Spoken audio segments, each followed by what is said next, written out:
Story 1. How about Trevor Jacob?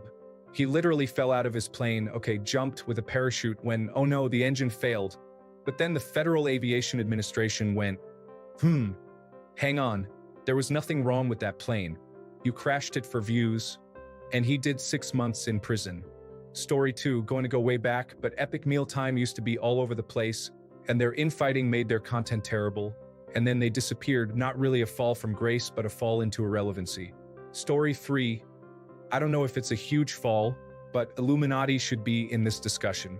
It was a huge unforced error in accusing Legal Eagle of plagiarism. The apology video that exposed someone's suicide letter, the baseless accusations of pedophilia, and combative legal challenges against her former collaborators haven't helped her case. Story 4. Illuminati engaged in a conflict with Legal Eagle, an actual lawyer, over some editing effects for a video. Her community turned against her, and the more she attempted to manage the damage, the more former employees revealed that she was a manipulative sociopath. The channel she had built up over nearly a decade is virtually dead. She is still initiating legal disputes with her former employees and ex-boyfriend while preparing to pursue her actual goal, which is to become a landlord. I used to love her long videos on various cults and scams, released every week. However, it's difficult to take her seriously now. The above is only the tip of the iceberg. Other parts of the scandal included helping her employees buy or rent homes and cars, then using it as leverage if they upset her. She was also part of a leftist political podcast called Leftist Mafia, where she was removed for being incredibly mean-spirited, but I might be misremembering some details. Meanwhile, her channel now is virtually dead, with subscribers dwindling after the initial surge of people unsubscribing, and she is depleting her fortune by engaging in legal battles with everyone who has directly worked for her in court. Story 5. Eugenia Cooney. I feel bad about saying this, but I think that by now she's exploiting her eating disorder for views. I'm surprised that she's still alive. Not that I want her to be dead, but I'm genuinely surprised. She and her mom have caused so much damage with young people who have gone down the deep waters of eating disorders. Story 6. The couple who rehomed, I believe that's what they called it, or something like finding his forever home. Like he was a dog. Their autistic adopted Chinese son comes to mind.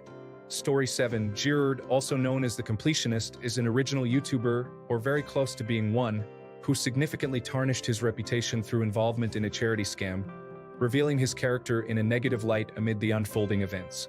He transitioned from being a beloved entertainer, perceived as a lovable goofball with a heart of gold, to being seen as manipulative, taking advantage of friends, other creators, and his fans. It seems that among his former peers and collaborators, there's no one left who is willing to engage with him anymore. Story 8. Shay Carl was known as the family vlogger and made it seem like he had the perfect family. However, then he was found to have cheated on his wife with a cam girl, and things turned sour. Story 9. Ryan Haywood from Rooster Teeth was known as the dad or family guy of the group until it was revealed he's a serial cheater and possibly a groomer. Also, the people that H-Bomber guy called out in his plagiarism video, namely James. Last I heard, he's not doing so well. Story 10. She was a gossip channel that frequently criticized others. It appears she only initiated her channel because her husband's ex had a YouTube channel as well, and she aimed to surpass her. Additionally, she harassed and stalked the ex for many years, sharing stalker stories she claimed as her own experiences. She also spoke negatively about her YouTube friends anonymously on forums. Story 11. Daddy05 was a popular family YouTube channel that would pull pranks on their kids. Well, mostly just one in particular, Cody. They lost custody of Cody and his sister to their biological mother due to the horrible things they put those two through. One prank they pulled was telling Cody he was being put up for adoption because they didn't want him around anymore. They kept it up for way too long, as any time is too long for this, and Cody broke down. Most of their videos would end with Cody having a breakdown because of the abuse he suffered as pranks from his family. Story 12. Gabby Hanna. She was always on the controversial side, but the slam dunks by Jesse Smiles, Joey Graceffa, and Daniel Preda completely outed her as a certifiable bad person. She could have owned up to being cool with Jesse's attacker and apologized, and she probably could have saved her career, but the cover-ups and lies just kept coming. Her treatment of Jessie was especially disgusting, and I really don't think she will ever come back from it. Story 13. I would have said James Somerton, but not for the fact that Juario went from being a big star of Channel Awesome to, as far as I can tell, credible accusations of sexual assault of one woman and grooming of another minor. Finally, he ended his life tragically in 2014. Story 14. The Bon Appetit Test Kitchen's implosion probably wasn't the biggest, but it was pretty noticeable. They were reposted constantly online before that, and I haven't seen anything reposted from the reboot anywhere. Story 15. This isn't really a big fall from grace, but it sickens me that I used to watch his content. There's a YouTuber called Featureman who I believe is still making videos. He's an elderly man that used to act as an extra in Hollywood. If you look up the scene in Pee-wee's Big Adventure, when Pee-wee says Large Marge sent me, Featureman is the second guy with the hat that turns and reacts. Well, he made a video not too long ago talking about how back in the 70s, I think he was convicted and sentenced to 3 life terms in prison. That was pretty shocking, so some people did some digging, and it turned out that he used to work at a halfway house for young boys as a music teacher, and he was basically forcing himself on some of the underage boys there. He was convicted for crimes against nature in that state and sentenced to 3 life terms. But because of how gay people were treated back then, and that he was convicted for crimes against nature, his lawyer was able to get the conviction overturned, and he was never punished for what he did. Story 16. FPS Russia, whose real name is Kyle Mears, was a very popular gun enthusiast on YouTube in the 2010s. He had access to some extraordinary weapons. His close friend was murdered in what appeared to be an execution-style killing, which cut off his access to most of the impressive firearms. His channel was later demonetized, and he was arrested in 2016 in a sting involving mail-order marijuana. He lost something like $400,000 worth of guns, served jail time, and, ironically, now can't possess firearms because of the felony conviction. Story 17. Adam Blampied, because he faced significant setbacks twice. He was a dominant figure in the YouTube professional wrestling scene for several years, created his own wrestling company, but was then revealed to be an abusive sexual deviant. Despite a redemption story with a new channel, he faced a second downfall for similar inappropriate behavior. Story 18. Vote Saxon07 is notably recognized in his niche, though not widely known on a massive scale. He dedicated his content to reviewing every piece of Doctor Who merchandise and news, among other related topics. Shockingly, he was involved in a tragic crime where he murdered his pregnant girlfriend. In an attempt to create an alibi, he released a pre-recorded live stream that played while he was committing the act. Interestingly, during the live stream, he made several comments that eerily bordered on taunting, referring to his real-life actions at that very moment. Note: a correction has been made to the text. Story 19. Boogie2988. He was once considered wholesome, but when the mask came off and we saw that he is a depraved, abusive, pathetic person, he leaned in even harder to get hate views. Truly a foul human being from what I can see. He actually lives about 2 miles from me. Story 20. Are you familiar with Nas Daily? The Palestinian YouTuber who receives a lot of dislike from many Southeast Asian people because of his insensitive approach towards Southeast Asian culture and living. Story 21. Ryan Terry, also known as Cryotic Monkey, or simply Cry for short, had a massive following at one point. He was well known for his voice, which he would intentionally use to his advantage, including grooming minors in his fan base. He knew the news was about to come out about him, so he figured he would make an apology video where he would admit to everything but still try to pass himself off as simply making an innocent mistake. This included saying things like, "I was flirting with people that I never realized were underage in the first place," and even tried to make a joke to lighten the mood of his situation by basically calling himself a basement dweller. Except in the part of America where I live, there are no basements. The whole thing feels very woe is me, with a mix of seemingly self-aware emotional honesty.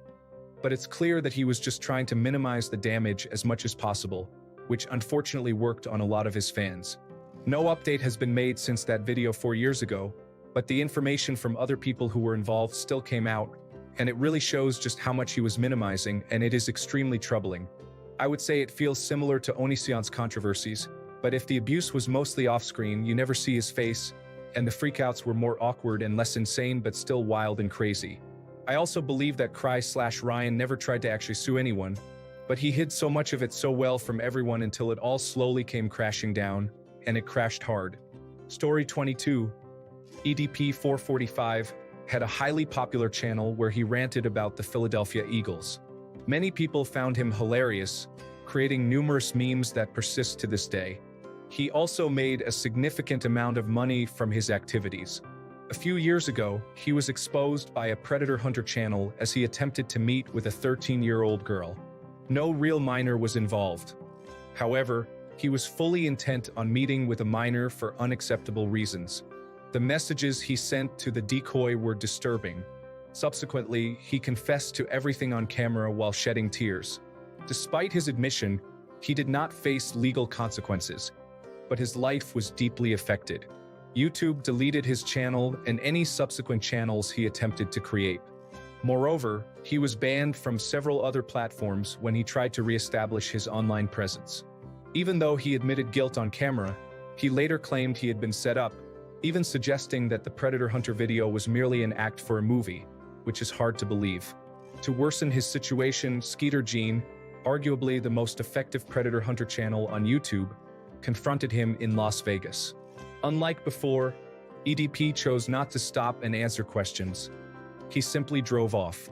The fact that he has been caught on at least 2 occasions is astounding. Story 23. Healthy junk food. I hadn't seen for a few years, then randomly stumbled upon a YouTube short of the guy, ranting about everything falling apart and false accusations against him. A shout out to Ordinary Sausage. The dude has been consistent since he started during the lockdown 4 years ago, just making random sausages in a goofy Chicago voice. He's not trying to expand his brand or peddle his line of copper pans or knives. Story 24. Micah Stauffer, along with her husband, adopted a child with disabilities as a stunt, only to realize that it was too much work and pretty much returned the child. Story 25. Shotiversity was a very entertaining medieval weaponry channel that consistently received 300,000 views per video. He later created a second channel where he expressed controversial opinions about the existence of gay people, which negatively impacted his reputation. Now, his videos typically receive around 50,000 views each. Story 26. A week ago, I would have said Nikocado Avocado. The dude is legitimately talented on the violin, got popular doing mukbangs, gained over 200 pounds, and was having viral meltdowns left and right. He became a laughingstock. It turns out he had been trolling everyone for the past 2 years with pre-recorded videos while he was busy losing the weight and apparently getting himself into a good place mentally. I've got mad respect for him now. Keep an eye on Logan Paul for the biggest fall from grace, though. It's coming. Story 27. Russell Brand moved to YouTube when he stopped getting booked on traditional television and getting cast in movies. Then, he moved to Rumble because the only people willing to believe him now are on the level of flat earthers and Holocaust deniers. Story 28. The Fine Brothers when they tried to trademark reaction videos. There were actual live streams just watching their subscriber count go down, and those live streams had millions of people watching, while the chat was absolutely flooded with the most vehement hate against them. Not sure they ever fully recovered from that. Story 29. Nick Rikita of Rikita Law on YouTube was significant, and he contributed to the popularization of LawTube. However, I stopped following his content years ago. Suddenly, he reappeared in my feed because his YouTube friends created videos urging him to seek help. Following that, he was arrested. The top comment shed some light on the situation with Nick Rikita getting arrested. Story 30. Today, I learned I have absolutely no idea who any of these people are, which is great. But can we at least get a synopsis of why some random influencer that you all seem to be so desperately intertwined with fell from grace? Just saying Bobby McNobby does nothing for anyone, especially those out of the loop. Story 31. Jenna Marbles, because she actually had grace to fall from. Most of the answers here are just the audience catching on to the fake personas YouTubers make up. But Jenna was genuinely a good person, and her way of taking accountability was by erasing her internet persona. I miss her. She deserved better treatment, especially because 90% of the answers here still get brand deals and exposure. Story 32. The Timepiece Gentleman. A scammer specializing in wristwatches, heavily featured on YouTube and Instagram, was brought to justice by a team of Reddit users. He is currently in jail, awaiting a federal trial, after scamming watch buyers out of approximately $5 million. He is as shady as they come. Before moving into wristwatches, he also scammed his unsuspecting clients while working as a masseur. Story 33. This is kind of specific to the fandom, but Adam Blampied was pretty much the face and voice of wrestling on YouTube. However, he couldn't stop engaging in inappropriate behavior, even after he was given a second chance, following a prior instance where he was denounced for similar misconduct.